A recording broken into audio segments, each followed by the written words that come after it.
ఇప్పుడు లోకేష్ సీఎం అయ్యే అవకాశం ఉందా? అస్సలు లేదు.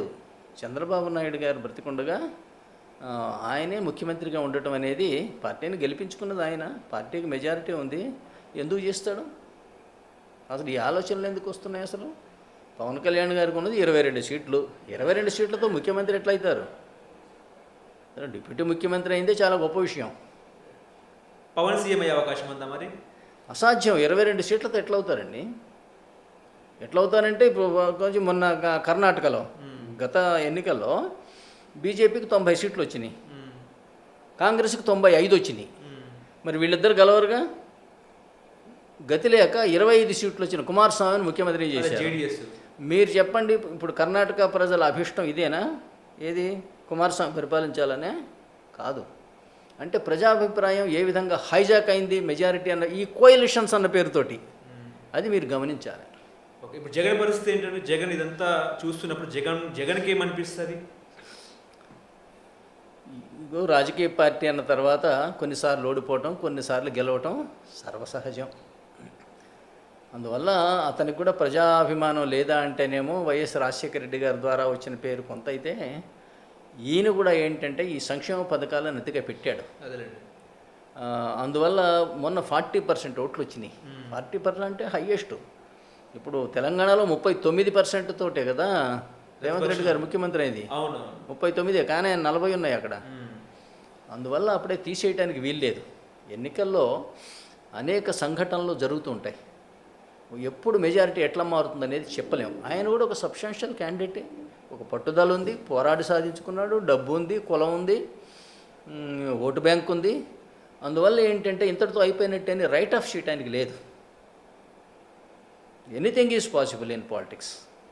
ఇప్పుడు మరీ ఒక్క సీట్, ఇప్పుడు తమిళనాడులో చూస్తే డిఎంకేకి 1 సీట్ వచ్చింది, మళ్ళీ ఎలక్షన్స్లో చూస్తే ఏఐడిఎంకి 1 సీట్ వచ్చింది. మారిపోలే? ఇప్పుడు అట్లాగే టీడీపీ కాంగ్రెస్ల మధ్య కూడా ఒకసారి వీళ్ళకి 25 సీట్లు వచ్చినాయి, మళ్ళీ ఎలక్షన్ పెడితే 200 వచ్చినాయి టీడీపీకి. ఇట్లా ఏంటంటే ఇవి డైనమిక్ మారుతూ ఉంటాయి. ప్రజాభిప్రాయాలు కర్మగాలి, గతి లేక, దిక్కు లేక. ఎందుకనంటే అందరూ ఆ బాబతే, ఎవడా సీట్లో కూర్చున్నా కావాల్సినంత సాధించుకుని తినేయటమే. వీడు తిన్నాడని, వీడు ఇబ్బందులు పెట్టాడని చెప్పి ఆయన దగ్గరికి పోతారు, 5 ఏళ్ళు ఆయన ఇబ్బంది పెడతాడు, మళ్ళీ ఇక్కడికి వస్తారు. ఇది ప్రజల కర్మ. ఈ మెజారిటీ ద్వారా ప్రభుత్వాలు రావడం వల్ల జరుగుతున్నటువంటి ఇది కర్మ, అంతకన్నా గతి లేక. ఈ భారతదేశం సోవరిన్ డెమోక్రటిక్ రిపబ్లిక్ అంటేనే ఎలక్టెడ్ ఆర్ నామినేటెడ్ ప్రెసిడెంట్ పరిపాలించే దేశాన్ని రిపబ్లిక్ అంటారు. అందువల్ల ఏంటంటే మళ్ళీ ఆయన హయ్యెస్ట్ ఎలక్టెడ్, చెప్పాను కదా, దేశంలో ఉన్న అందరు ఎమ్మెల్యేలు లోక్సభ కలిపి ఎన్నుకుంటారు. ఆయనకు అక్కడ పదవి అప్పచెప్పి ఆయన పంపించిన గవర్నర్కి ఇక్కడ కనుక రాజ్యం అప్పచెపితే రాజ్యాంగ నిర్మాణం ఇదే, ఒక గొడుగు ఆకారం. సెంటర్ పోల్ అనేది కేంద్ర ప్రభుత్వం, దాని చుట్టూ హింజెస్ ద్వారా వేలాడుతున్నటువంటి చువ్వలు రాష్ట్ర ప్రభుత్వాలు, వాటి పైన కప్పి ఉంచినటువంటి గుడ్డ అది రాజ్యాంగం, అన్నిటికన్నా పైన ఉంటుంది.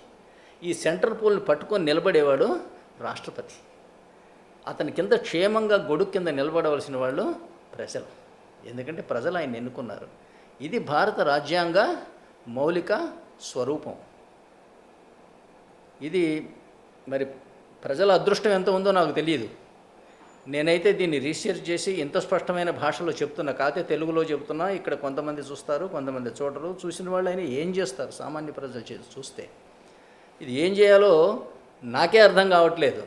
ఇంతటి భయంకరమైనటువంటి ఘోర అపచారం జరుగుతున్నది దేశానికి 75 ఏళ్ళుగా. ఇది ఎట్లా ప్రజల్లోకి పోతుంది? ఎట్లా మార్పు వస్తుంది? వస్తుందా రాదా? ప్రజల అదృష్టం మీద ఆధారపడింది అంతే తప్పితే నా అదృష్టం కాదు. నాకేం దీనివల్ల వచ్చే లాభం లేదు. అప్పుడు చట్టసభలోకి వెళ్ళాలి.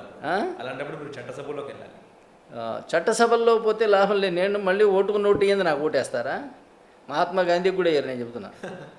అందువల్ల నేను ఇది మీలాంటి ప్రెస్ మిత్రుల ద్వారా వెళ్ళడం ద్వారా మేధావుల దృష్టికి రావాలి, న్యాయ వ్యవస్థ దృష్టికి రావాలి, అట్లాగే ప్రభుత్వంలో ఉన్న వాళ్ళ దృష్టికి రావాలి. తద్వారా మార్పు రావాలి.